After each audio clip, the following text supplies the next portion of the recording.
All right, everyone, we have another Dear DSO entry on the website.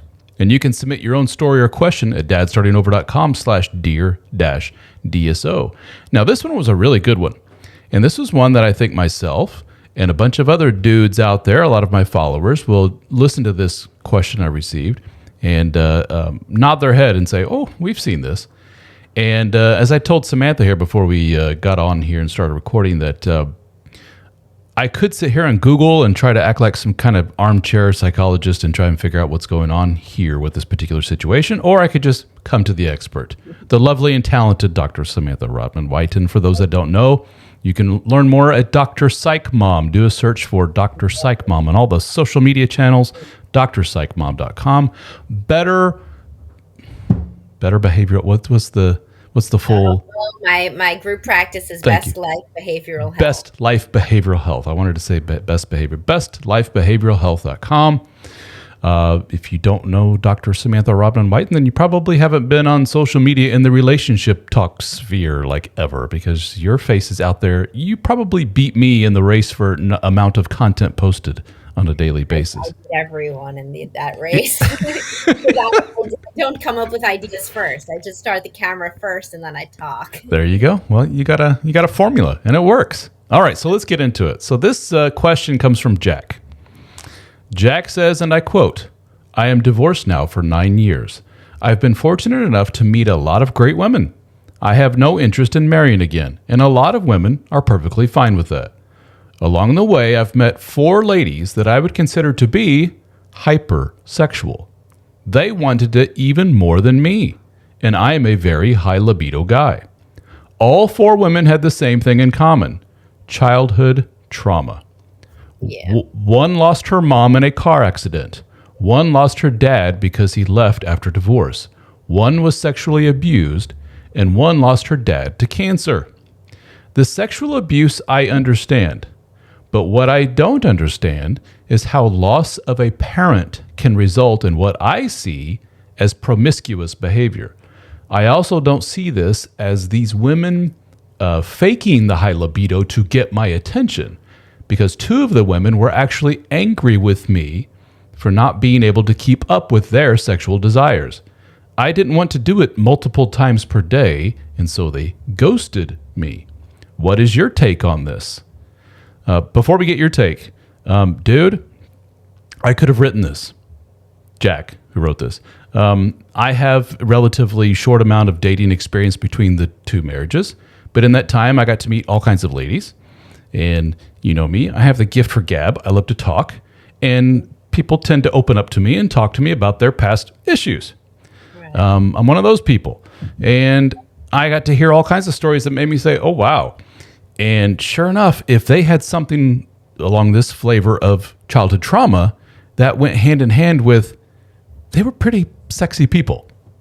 Yeah. And I know that's super simplifying it, but I too had the same thought pattern of, what is it about loss of a parent, for example, that makes, maybe men and women both exhibit this, but obviously I only know of the woman's side. What's Jack here calls hypersexual behavior. So take it away, Dr. Psych Mom. What's going on here? Okay, so hypersexuality actually is a real term. That's actually something that goes along. It's a symptom of many different disorders, including PTSD. So obviously, that's more what he's talking about here. It goes along with bipolarity. Also, it could go along with obviously addiction, sex addiction. Um, Other things, borderline personality. But the point is that it is one of the consequences of childhood trauma. It is one of the consequences of PTSD. You could be undersexual or oversexual. You're not like regulated. The whole thing is it's an impulsivity. There's like an inability to kind of control yourself sometimes, like, or to be over controlled. So it can manifest one way or the other. Like with abuse, with sexual abuse, sometimes the person ends up never wanting sex, of course.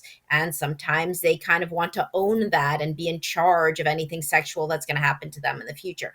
But in any kind of trauma can lead to acting out sorts of behaviors. So just like, drug use or anything uninhibited and impulsive. So it could be drug use, it could be driving fast, it could be hypersexuality. This is both men and women. So there's men who have had really difficult childhoods and they self-soothe by sleeping with like 150 women, and that is real also. Um, Another thing, though, is that just because they ghosted him when he didn't want to do it multiple times a day does not mean necessarily that this was, quote, real, because it could also be a reassurance seeking mechanism.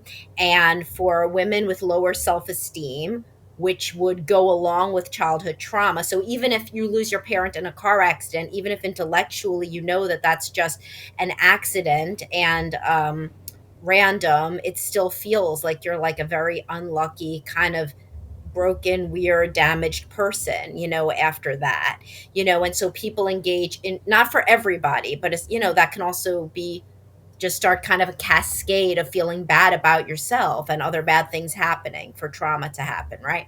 So the women that were trying to have sex with him multiple times a day, that's like a thing where, like, if the guy really wants you in bed, then he's not going to leave you. But if he can't keep up, then like that's riskier.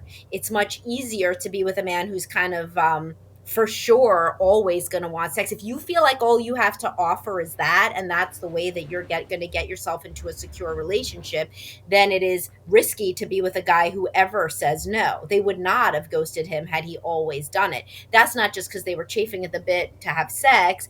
Possibly that's their self soothing mechanism, but also possibly they are making sure that this is a man who's catching what they're throwing, basically. If they feel they have that to offer, then he has to be a guy who really wants that.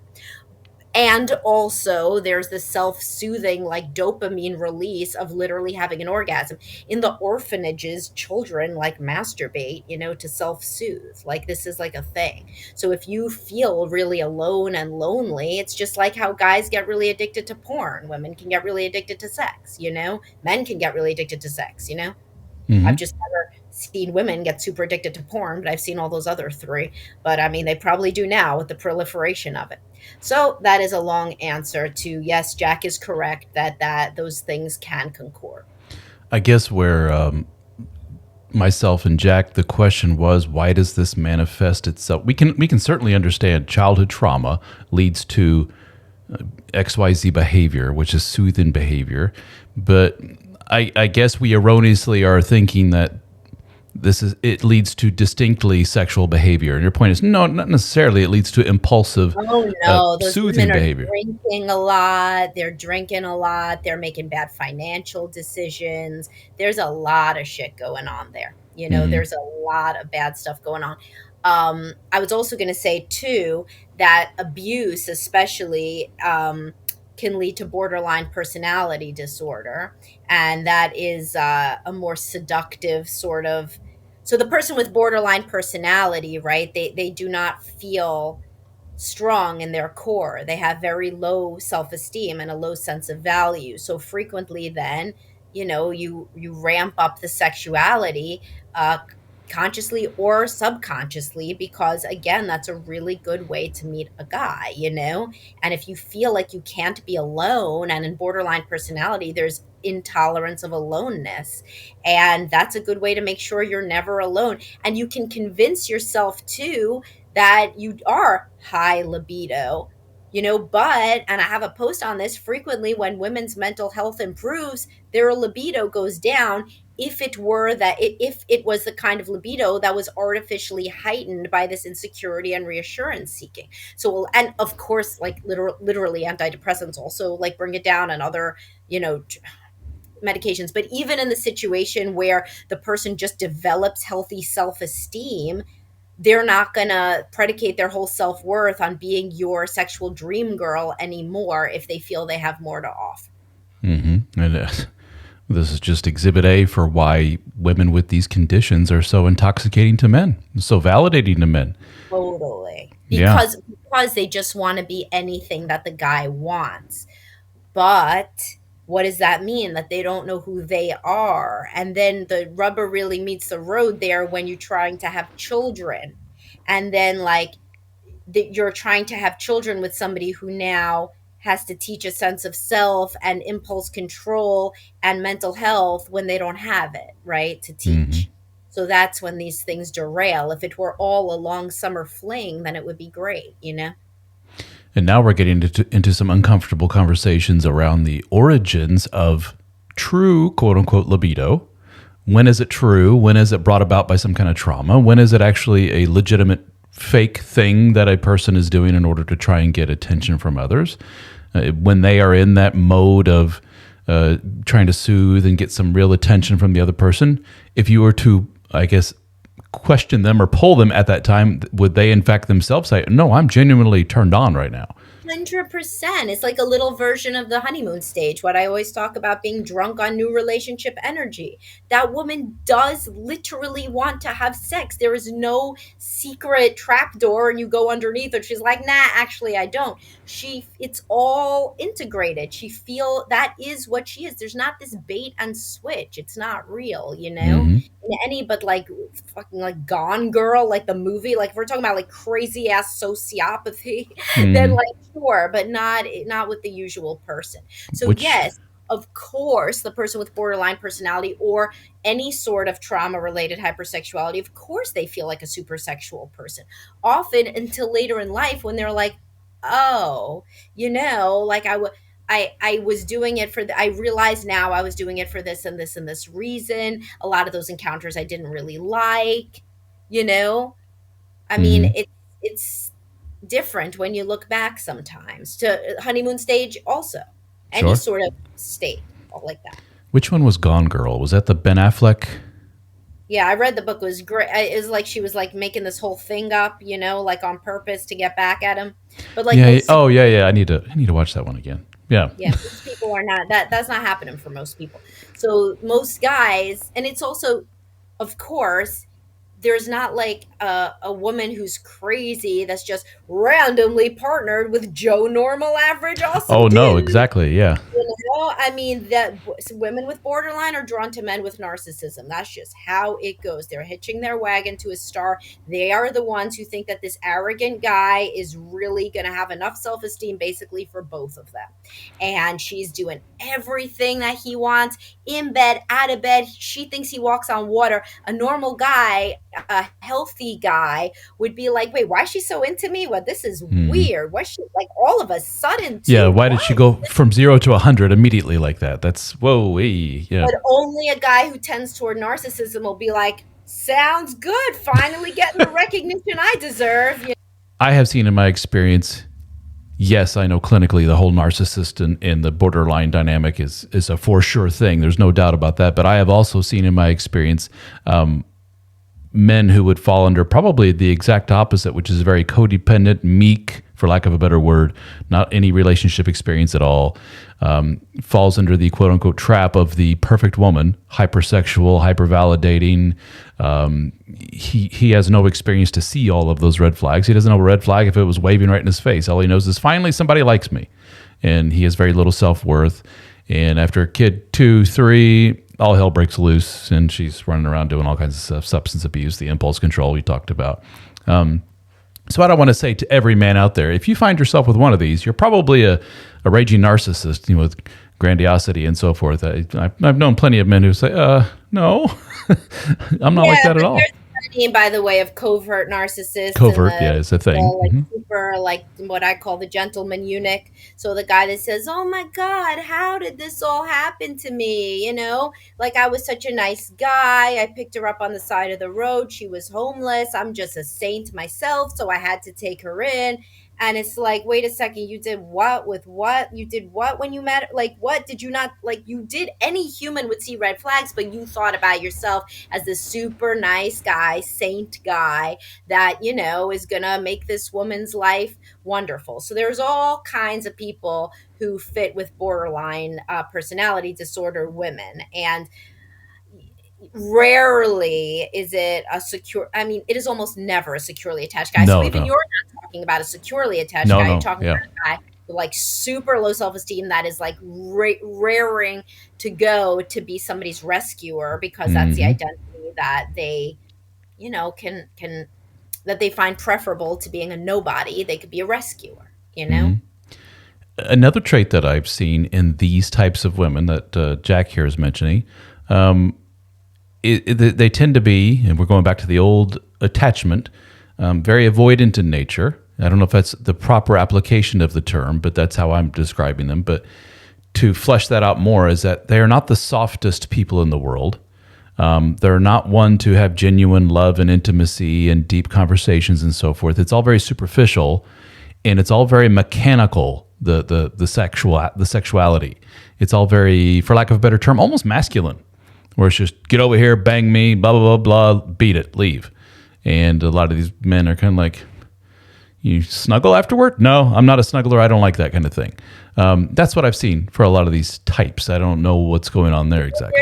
There are so many. Well, borderline personality really is a fearful, avoidant attachment style. So there is a lot of preoccupation there as well. I mean, sure, there's all kinds of women who are struggling with trauma, just like there's all kinds of men, and they manifest in lots and lots of different ways. But there can also be the woman that basically moves in and decides we're going to get married right away, and you're having sex 6 times a day, and you're going to be a special family, and everything is wonderful, and you're on like a super high pedestal, and then one day you fall off the pedestal, etc.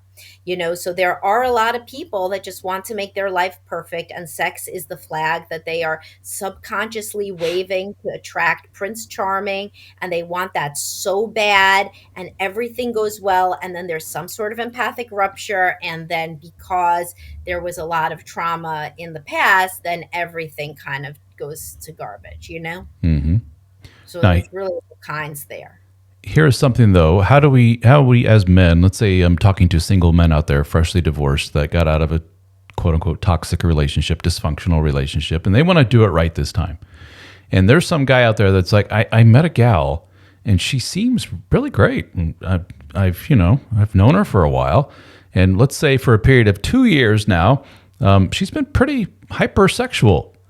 And she just says, I'm a sexual creature. That's the way I've always been. I'm always have a high libido and everything's great.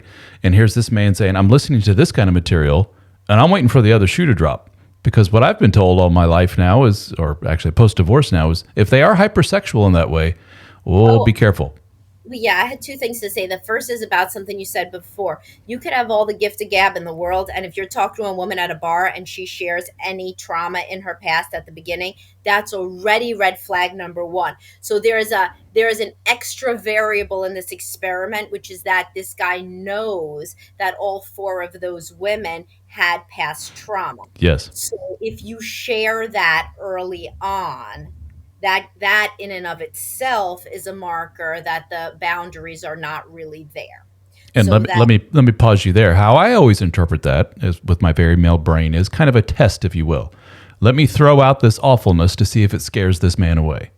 I come with a lot of baggage. What do you think, mister? And if the man goes, bring it on, whatever you got, you're not going to scare me away that easily. The woman says, yay, I got one.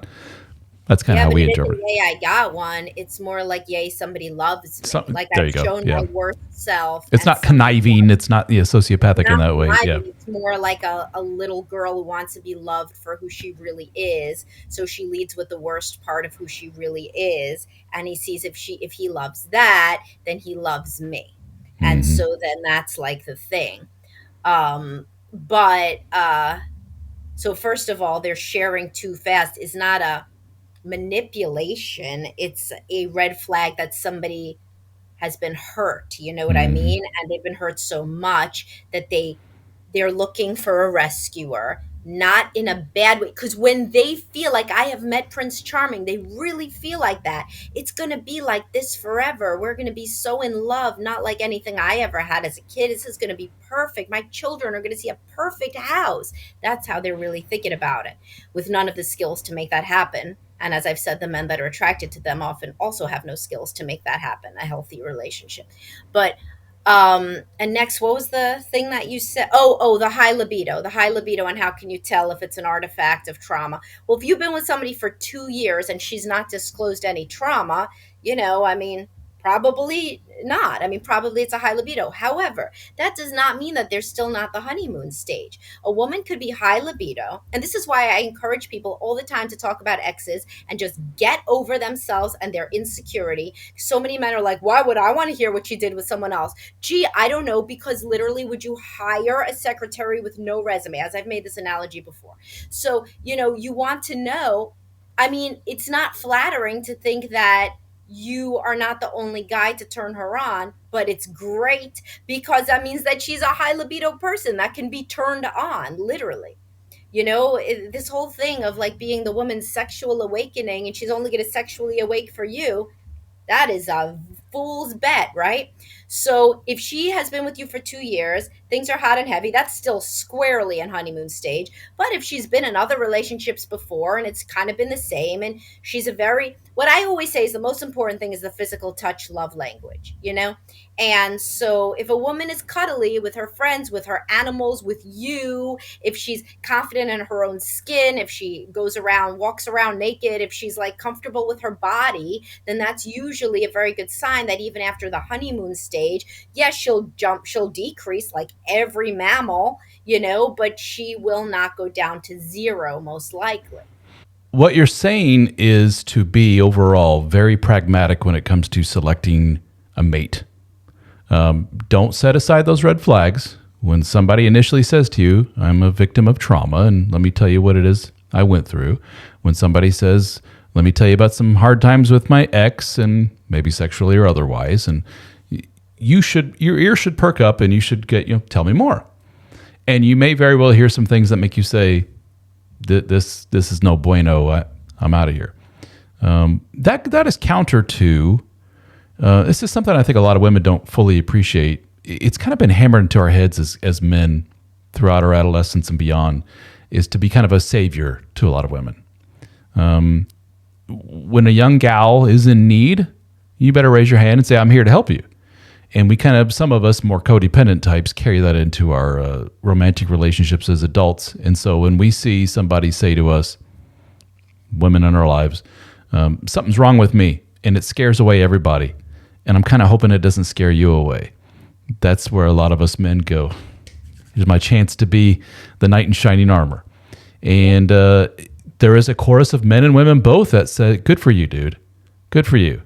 It's finally somebody sets aside the bullshit and sees this woman for who she really is deep down, a really good person. Because everyone else has abused her and abandoned her whole life. Why can't you be the one to see past all that bullshit?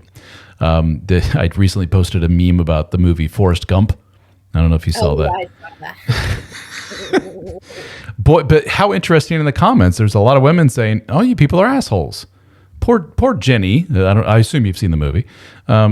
She endured sexual trauma and she went through all this awfulness and drug abuse and ended up having AIDS, hepatitis, whatever it was. And Forrest was an excellent person for basically being her savior during all of that and holding out for his true love, Jenny, at the end. While a lot of other men were like, "Oh, geez, this poor guy, this mentally deficient Forrest Gump, should have seen this coming years ago. He's the epitome of, he is the quintessential knight in shining armor." The term that the men use these days is simp, who just puts up with way too much and tries to save. So it to be more pragmatic. And by the way, I agree with you 100%. In fact, the phrase I use for a lot of men is, we could learn a thing or two from women in that regard, because the women, from what I've seen, tend to be more pragmatic about, I don't know if this one's going to cut it. Oh my God, you kidding me? The women love to rescue. Holy shit, this is the women that I work with. Oh, I've written articles that are like, if you have to take care of him when dating, he's not going to be able to take care of you or your kids later on. You know how many women walk in, the guy has like a hoarded apartment, he never made himself a meal, doesn't have a job. People meet these guys in college, they're like doing their homework, cleaning their dorm room, they get him a doctor's appointment. Same. I mean, this is like just crosses gender. What it is somebody who is only feels that their value is what they can provide. And there's men and women like that. And they all get the wounded birds in terms of partners and friends and everything. They take on too much at work. This is a personality type that crosses anything. Not a gendered thing. I guess I'm going with the old stereotype of the Us men that go online dating, for example, and read profile after profile of women saying, if you are, fill in, whatever kind of criteria here. If Narcissistic women that say there you that go. most If you don't meet this, then don't bother, that type of Right. thing. And I go through profiles and I say to women, I'm like, man, like anyone could qualify. It doesn't even have to be alive. Like you're just literally like, please be nice to me in your profile. Let's like beef this up and give you a backbone, you know? Please, like yeah, this is the low self-esteem person that feels all they have to provide is what they can physically do with their hands. It's the stereotype of the mommy. It's the mommy who will take in anybody, the Mother Teresa that takes in this man that has no job, no nothing. He barely knows how to take a shower, and she takes him in, makes him all the meals, sets him up with everything, makes his resume for him. Oh my gosh. Codependency knows no gender. codependency knows no gender. That's a good tagline. Well, thank you so much for this, Dr. Psych Mom. I appreciate it a great deal. As you can see, this is a big topic that a lot of us men and women run into quite a bit. The old hypersexuality with the trauma and all that fun stuff. As always, Yes. Thank you for having a me. pleasure. Yes, drpsychmom.com and follow her on all the social media. Dr. Psych Mom, Dr. Samantha Rodman Whiten. Thank you so much. Thank you. Thank you.